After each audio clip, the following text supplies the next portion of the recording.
Olá, gente! Vamos agora estudar o que mais cai no Enem.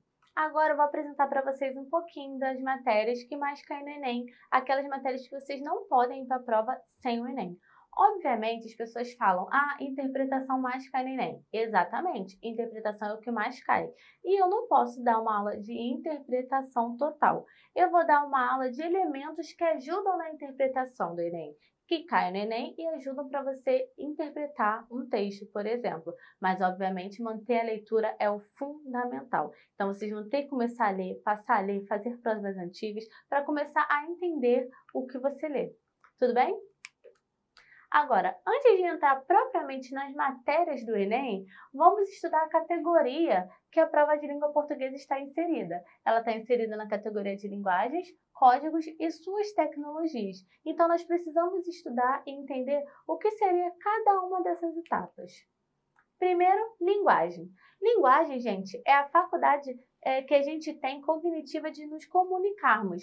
Toda linguagem transmite a comunicação. E a linguagem, gente, pode ser uma fala, pode ser um gesto, pode ser um olhar. A linguagem é qualquer meio que a gente utilize para passar alguma informação, para nos comunicarmos com outro indivíduo.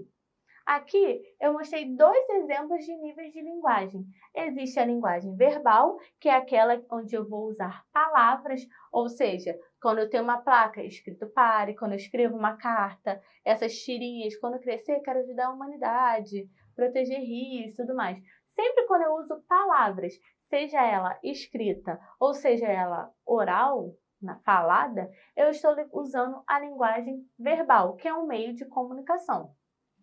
Então, linguagem não verbal é aquela que não precisa de palavras, nem escrita nem falada. Aqui eu tenho um E com risco, aqui eu tenho o sinal e aqui eu tenho os emojis. Eu consigo me comunicar com essas figuras sem usar uma palavra. Então, eles também são uma linguagem, mas são uma linguagem não verbal. Então, isso aqui é o entendimento que você precisa ter para ir para a prova, os tipos de linguagem, que a prova vai falar sobre linguagem. Agora, código. Código é todo o sistema linguístico que eu vou usar para me comunicar. E o sistema de linguístico é por onde vai passar essa mensagem. O sistema, o código pode ser a nossa língua, o código pode ser libras, pode ser um desenho, qualquer signo, qualquer representação que ajude a gente na comunicação. E tecnologia. Tecnologia são as ferramentas que estão nos auxiliando na comunicação. Por exemplo, antigamente a gente não tinha o WhatsApp, a gente não tinha o Instagram. Eles são recursos comunicativos. Os emojis, por exemplo, também são recursos comunicativos e eles auxiliam nessa comunicação. Então, gente, linguagem, código e tecnologia, a categoria que está inserida a língua portuguesa no Enem, vai cobrar de vocês esse entendimento aqui, esse entendimento de comunicação, por onde a comunicação está circulando e quais são os meios que podem afetar essa comunicação. Então, eu quero que vocês fiquem sempre alerta a isso, tudo bem? E todas as matérias que eu vou dar a partir de diante têm relação com uma dessas coisas. Primeira, função da linguagem. A função da linguagem auxilia muito a gente quando nós formos interpretar um texto. Por quê? A função da linguagem parte do princípio que todo texto tem uma intenção. Então, eu tenho uma intenção em escrever um texto. Eu não estou escrevendo um texto só por escrever.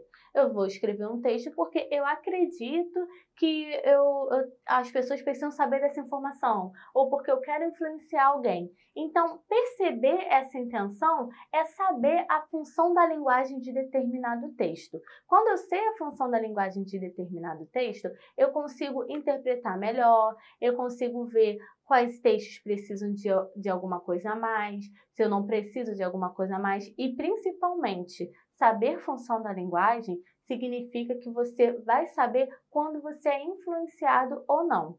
Existem textos específicos de função da linguagem que apelam para chamar a atenção do leitor ou influenciar o leitor, que são os tipos de texto apelativos que a gente vai ver. Porém, nem todo texto é apelativo, mas alguns textos enganam a gente chamando com essa influência do autor sem a gente perceber. Então, quando eu leio um texto, eu tenho que entender qual é a função daquele texto. Por que aquele locutor quis escrever aquele texto? Ele quis me passar algo? Ele quis passar a ideia dele? Ele quis pedir para eu fazer alguma coisa? Eu tenho essa intenção. Sabendo dessa intenção, eu tenho que saber qual elemento comunicativo ele vai chamar a atenção. Elementos comunicativos, gente, são tudo que é necessário para você garantir a comunicação. Para eu começar a me comunicar com alguém, eu preciso ter esses elementos aqui. Eu preciso de um emissor, que é a pessoa que vai falar a mensagem, ou seja, eu estou transmitindo a mensagem para um receptor, a pessoa que vai ouvir, a pessoa que vai receber a mensagem. E eu preciso também do referente, que é o meu assunto. Então, esses três aqui são as três pessoas do discurso: emissor, receptor e referente. Essas são as três pessoas do discurso. Mais que isso, eu preciso saber qual é o meu assunto, por onde essa mensagem vai circular e se esse canal de comunicação é eficiente, garante a minha comunicação. Tudo isso aqui eu chamo de elemento da comunicação. Para garantir a comunicação, eu preciso desses 6 elementos. E, muito importante, se eu tenho 6 elementos de comunicação, eu tenho 6 tipos de funções da linguagem. Por quê? O que acontece? Cada elemento da comunicação garante uma intenção diferenciada do leitor. Se eu foco no emissor, eu tenho um tipo de intenção. Se eu foco no receptor, eu tenho outro tipo de intenção. Então, se eu tenho 6 elementos de comunicação, eu automaticamente tenho 6 funções da linguagem.